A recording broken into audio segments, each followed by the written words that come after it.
satellite company to measure our capabilities by this statistic. So one global land area is about 150 million square kilometers. That's pretty big, and we have already captured half of that this year. This quarter, so Q1 2015. What you'll see going forward is that next quarter we'll capture the full global land area, 150 million square kilometers. And by the end of the year, every 3 months, we'll be capturing that 4 times. And that's not even the end of the capabilities. In 2016, as we mentioned, we will be capturing every place on the planet every day. That obviously creates a pretty significant data challenge. So right now, we're a space company. Very quickly, we're becoming a space, storage, and information company. So our final constellation will be greater than 100 of the Dove satellites. They will collect and downlink one global land area that is 150 million square kilometers every day. And that will mean we'll be processing about 6 terabytes of data. When I say processing, I mean taking the picture in space, downlinking it, pushing it to modern storage facilities, rectifying those images on the surface of the Earth, so as an end user you can easily come and find them, and then delivering them quickly at speed on demand when people in Thailand would like a picture of a specific place. So this slide is a little bit busy, but it kind of makes 2 points. And those 2 points are that we recreate our satellite every few months. As Bo mentioned, Agile Aerospace is founded on the principle of iterating, testing frequently, and testing often.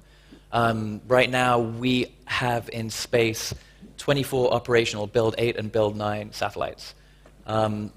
We've already built 2 satellites more than that, and they'll be going up in the coming months. So it's not only the hardware that improves dramatically.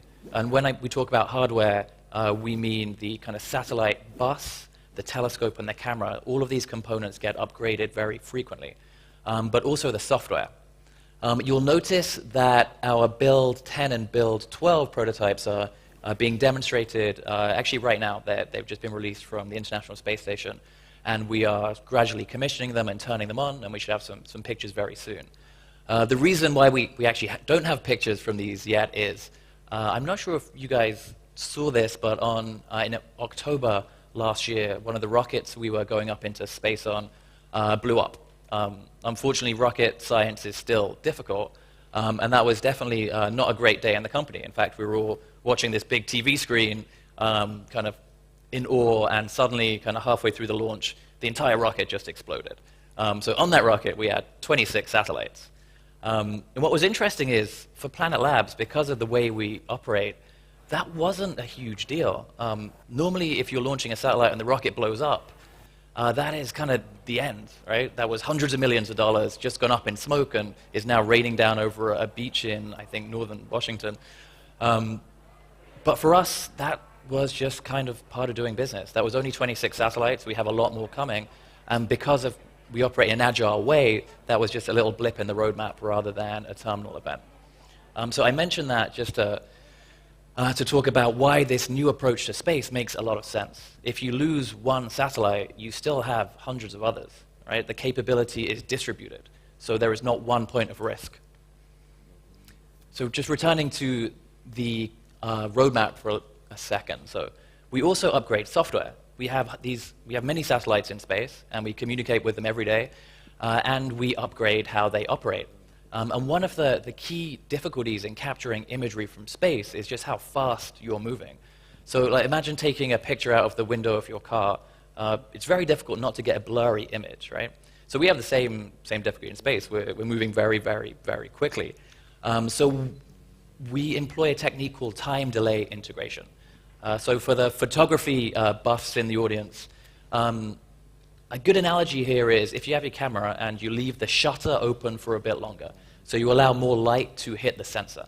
Actually, as you can see, this satellite has a pretty small aperture, right? That's about 10 centimeters across there. To get enough light through this in one picture to produce a crisp image is challenging. But because we operate in a modern way and we can update our technology in space, we employ this technique that allows us to leave the camera shutter open for a long period of time, capture lots of light, and then recreate the image on the ground to create sharp, crisp images. We just to add one thing to that thought, Alex, so when Alex says our satellites are moving very quickly, they're traveling at 8 kilometers per second. Our satellites in the lower ISS orbit, or the International Space Station orbit, they orbit the Earth 16 times every 24 hours. So when he mentions that we're taking pictures at very high speed, it is very, very high speed. Yeah. We actually have a video that we thought about showing, but when we showed that before, people kind of feel seasick because the cameras are moving so quickly. So we're not going to do that to you. Instead, I am going to demonstrate some of the improvements in image quality that we've seen over the last 12 months. So the first image I'm going to show you was captured in February 2014. That was with a Build 7 telescope, without any of the advanced image capture techniques I was describing. So we were actually really happy with this picture. Getting that picture down from a satellite this size was a significant achievement and milestone for Planet Labs. But we didn't stop there. We wanted to see how good we could get the image quality. So we upgraded the build of the satellite, and we employed what we call TDI-12, which is opening the shutter for longer and then reconstructing the image. And we captured this image. Now, this image is significantly sharper and brighter. You can see the houses and the height of the houses based on their shadows. And in the top right of the image, you see the bridge and the bridge shadow. So infrastructure is very visible through this type of image. Yeah, and just adding, sometimes on the projector, the details of the image are a little bit blurry just because the projector's expanding things quite a bit. So during the break or after the event, we'd be happy to show you these images on our computer where you can actually see the full level of detail. I think that's actually quite impressive to be able to see. Yeah, that's right. But even with the equipment we're using today, I think you can see quite a lot with pictures from these small satellites. And that's kind of only a middle point for us. As I mentioned, we have a couple of technology demonstration satellites in space right now, and they have a new telescope, a telescope that we have redesigned. And what that telescope will do is essentially double the size of the picture. So you will see the smaller box on this slide shows you the current frame of every picture we take. With the new telescope that we're demonstrating, that will double, and the number of usable pixels will also double. So these are just examples of demonstrations, technology improvements that we are undertaking this year. And we won't stop there. That's just kind of the roadmap that I'm able to talk about at this point. And so some example images. We take pictures after all. Let's show a few of them. So this was December 2014 in Yunnan, China. If we zoom in, you will see what I was talking about before, which is the level of detail that we can capture with these really tiny satellites is pretty exceptional and unheard of.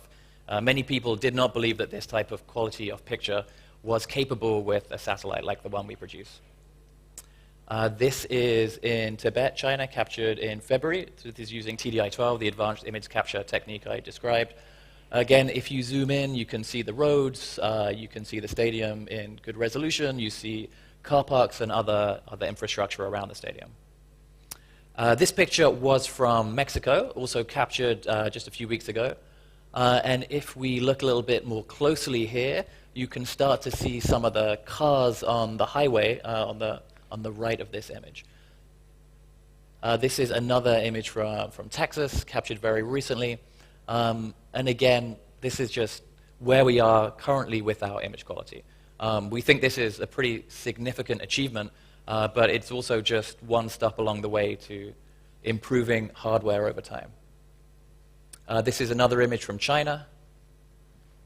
And we will go into some of the use cases after a coffee break. But I wanted to see if there were any questions at this point. So that's where we're headed this year. And to summarize, we improve our satellites very quickly. We currently have 24 satellites operating in space. That will grow this year to over 100. When we have over 100, we'll be capturing imagery like this of every place on the planet and every place in Thailand every day. And this is just the beginning. We will be significantly improving our technology because of the agile aerospace methodology that Bo described. And I would also mention that some of the examples that